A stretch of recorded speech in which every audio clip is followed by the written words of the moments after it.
Welcome to Moon Mind. In this video, we begin with something every human being shares. At some point, life brings you something you didn't ask for. A loss. A disappointment. A moment that rearranges everything. This isn't rare. It's universal. The real question is not if difficulty comes. It's what happens inside you when it does. Two people can face the same event, lose the same opportunity, hear the same news, stand in the same storm. And yet, something entirely different unfolds within them. One grows stronger, clearer, more grounded. The other becomes trapped in resentment, replaying the moment until it defines them. Same event. Different inner response. For over 2,500 years, the teachings that grew from the life of Gautama Buddha have explored this exact question, not as theory, but as lived experience. People who faced exile, illness, loss, and opposition didn't just endure these things. They studied them. They learned how the mind meets hardship. And how that meeting can either deepen suffering, or transform it. Tonight, you'll hear 10 such stories. Not distant legends, but reflections of real patterns. A monk who continued to save a creature that harmed him. A man once known for violence who became a teacher of peace. A grieving elder who found a way to live with loss. A practitioner who discovered strength through years of simplicity.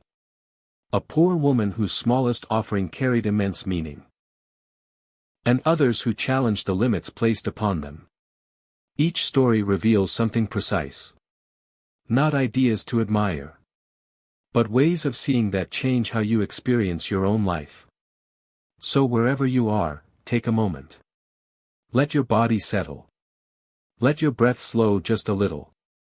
There is nothing you need to solve right now. Just listen. The first story, the nature of things. Our first story begins at the edge of a river, just as the day is ending. The light is soft, resting on the surface of the water. Everything is quiet except for the gentle movement of the current. A monk walks along the bank, unhurried. As he looks down, he notices something small struggling in the water. A scorpion, caught in a place too deep for it to stand, fighting to stay above the surface.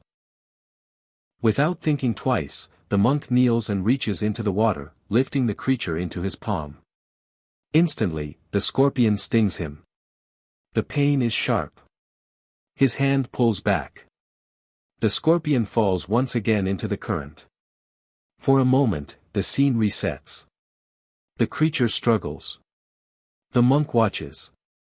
Then, again, he reaches down. He lifts it a second time. Again, the sting. Again, the fall. This repeats, 3 times, 4 times. Nearby, a farmer has stopped to watch. He cannot understand what he's seeing. Finally, he calls out. Why do you keep doing that? It keeps hurting you. Just leave it. Let it go. The monk looks up, his hand now swollen, yet calm. It is the nature of the scorpion to sting, he says gently. Should I abandon my nature, to help, because it does not abandon its nature to harm?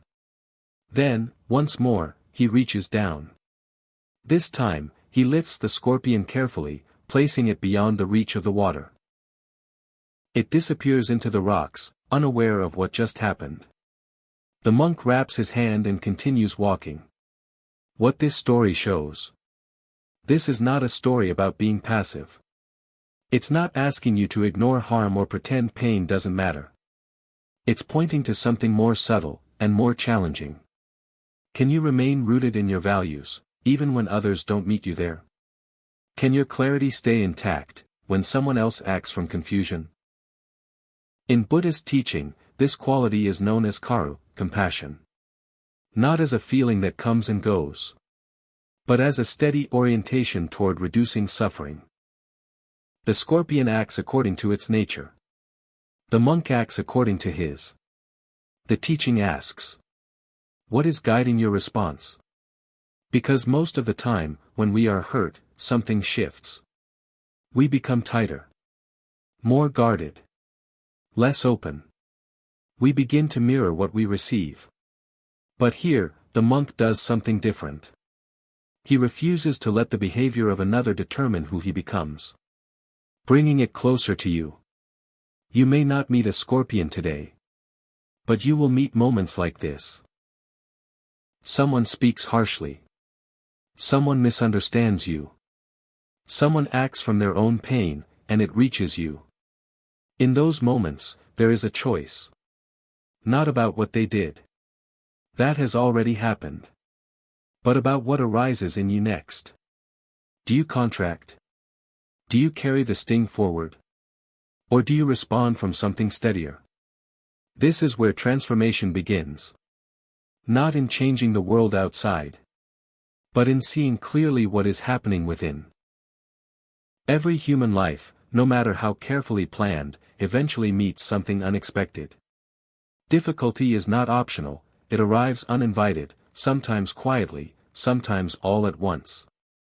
The real question has never been if hardship will appear, but what unfolds inside you when it does. Two people can stand in the same storm and walk away changed in completely different ways. One discovers resilience they never knew existed. The other becomes trapped in resentment that colors everything that follows. The outer event is identical, but the inner response shapes two completely different lives. For more than 2,500 years, Buddhist practitioners have looked closely at this truth, not as an abstract idea, but through lived experience. They faced exile, illness, loss, injustice, and uncertainty. And over time, they began to notice patterns. Not random reactions, but reliable ways the mind transforms pain, or deepens it. Tonight, you'll walk through 10 of those stories. Stories of people who met suffering and responded in ways that changed everything. A monk who continued to save a creature that kept hurting him. A man once feared for his violence who became a source of wisdom. A grandmother who learned how to sit with grief without being consumed by it. A wandering yogi who discovered strength through years of hardship. A poor woman whose smallest act of generosity carried immense power. And others, ordinary lives revealing extraordinary clarity. These are not just stories to admire. They are mirrors. Each one reveals a pattern you may recognize in your own life, and shows what becomes possible when that pattern is seen clearly. So wherever you are right now, take a moment. Let your body settle. Allow your breath to slow naturally. There's nowhere else you need to go for a while. If you feel like it, share where you're listening from, but more importantly, arrive fully where you already are. Let's begin. The water moves steadily, reflecting the fading gold of the sky. A monk walks along the bank, his steps unhurried, his attention soft but awake. As he passes, he notices something small struggling near the edge of the current. A scorpion has been swept into the water. Its legs move frantically, unable to find grip against the shifting current. Without hesitation, the monk kneels and gently lifts it from the water. The moment it touches his skin, it stings him. A sharp, immediate pain shoots through his hand. His body reacts, and the scorpion slips from his grasp, falling back into the river. He pauses for a moment, then reaches again. Once more, he lifts the scorpion carefully. And once more, it stings him. This happens again. And again. Nearby, a farmer has stopped to watch. Confusion turns to frustration as he calls out. Why do you keep doing that? Can't you see what happens every time? Just leave it. Let it go. The monk looks up, his hand now swollen, still reaching toward the water. It is the nature of the scorpion to sting, he says calmly.